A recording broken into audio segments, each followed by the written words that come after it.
દર્શક મિત્રો, હવે 2 દિવસ બાકી છે। 22મી જાન્યુઆરી 2024ના દિવસે અયોધ્યામાં રામ મંદિરની પ્રાણ પ્રતિષ્ઠા થવાની છે અને દેશભરની અંદર અત્યારે ઉત્સાહ છે। નમસ્કાર દર્શક મિત્રો, અયોધ્યામાં બની રહેલા રામ મંદિર માટે દેશ વિદેશોમાંથી ભેટ સોગાદોની લાઈન લાગી રહી છે। હિન્દુ, મુસ્લિમ, શીખ, ઈસાઈ બધા સમાજના લોકો કંઈક ને કંઈક ભેટ મોકલી રહ્યા છે અને જેમને કટ્ટર તાલિબાની કહેવામાં આવે છે એવા અફઘાનિસ્તાને પણ રામલલ્લા માટે ભેટ મોકલાવી છે અને કાશ્મીરના 2 મુસ્લિમ ભાઈ બહેનોએ રામલલ્લા માટે પણ ખાસ ભેટ મોકલાવી છે। તો આના વિશે તમારી સાથે વાત કરીશું। મારું નામ રાજેશ શાહ છે અને તમે જોઈ રહ્યા છો ખબર છે.com। દર્શક મિત્રો, હવે 2 દિવસ બાકી છે। 22મી જાન્યુઆરી 2024ના દિવસે અયોધ્યામાં રામ મંદિરની પ્રાણ પ્રતિષ્ઠા થવાની છે અને દેશભરની અંદર અત્યારે ઉત્સાહ છે। પરંતુ એની સાથે આપણા દેશમાંથી તો બધા લોકો ભેટ સોગાદો મોકલાવી જ રહ્યા છે, પરંતુ વિદેશોમાંથી પણ ભેટો આવી રહી છે અને લાઈન લાગી રહી છે। જાત જાતની ભેટો રામલલ્લા માટે મોકલવામાં આવી રહી છે। સૌથી પહેલાં વાત કરીશું કે તાળા માટે જાણીતા અલીગઢના એક કારીગરે દુનિયાનું સૌથી મોટું તાળું બનાવીને મોકલાવ્યું છે અને એ તાળાનું વજન છે 400 કિલો। એનું એ 10 ફીટ લાંબુ છે અને એની 4 ફીટ પહોળાઈ છે અને 9.5 ફીટ જાડાઈ છે। આ તાળું બનાવવામાં ઘણા મહિનાઓ લાગ્યા હતા અને સત્યપ્રકાશ શર્મા નામના એક ભાઈએ આ તાળું બનાવ્યું છે અને એની કિંમત 2 લાખ રૂપિયા છે। એ ભાઈએ પોતાની જિંદગીની જે મહેનત મૂડી ભેગી કરેલી હતી એ આ તાળા બનાવવા માટે ખર્ચી નાખી છે।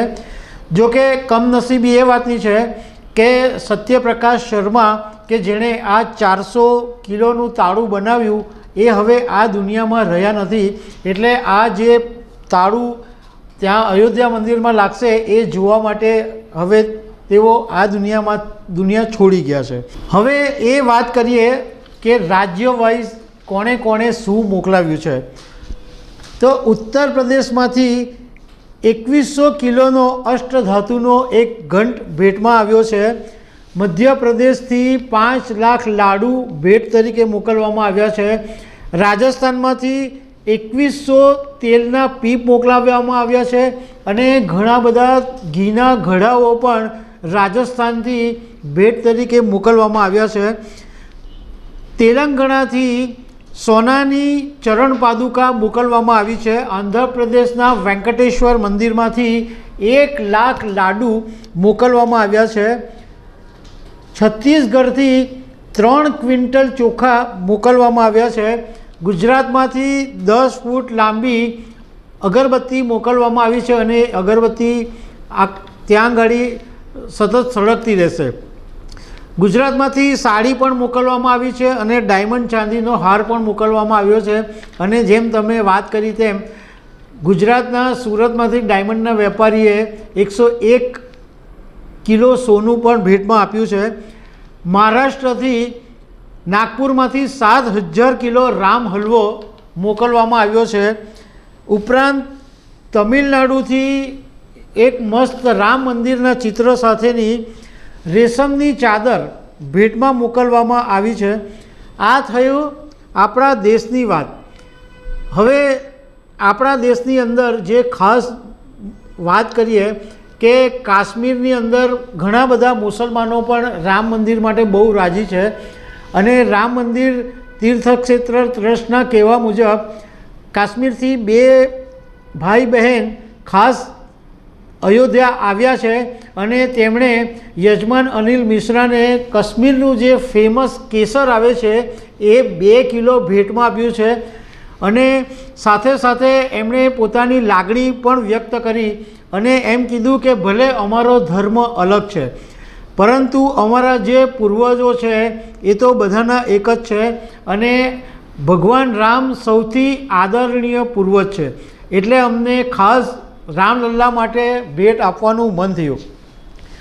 બીજું જે વિદેશમાંથી વાત કરીએ તો વિદેશમાંથી નેપાળમાંથી તો ઘણી બધી ગિફ્ટ આવી છે, ફ્રૂટ આવ્યા છે, મીઠાઈ આવી છે અને ઘણી બધી વાનગીઓ નેપાળમાંથી આવી છે.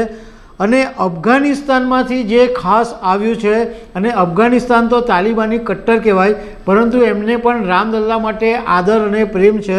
તો અફઘાનિસ્તાનથી મશહૂર જે કાબુલ નદી છે, જેને સ્થાનિક ભાષામાં કુભા કહેવામાં આવે છે, ત્યાંથી સ્પેશિયલી પાણી મોકલવામાં આવ્યું છે રામલલ્લાના અભિષેક માટે.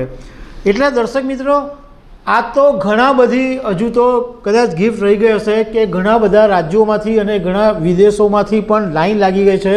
અને લોકો એવું નહીં કે કોઈ પ્રેશરથી કે બધું, લોકો વિલિંગલી જાતે જ પોતે આ બધી ભેટો મોકલી રહ્યા છે. અને લોકોને એમ લાગે છે કે રામ અમારા આરાધ્ય દેવ છે. તો દર્શક મિત્રો, આવી અનેક વાતો સાથે અમે તમને મળતા રહીશું. Thank you very much.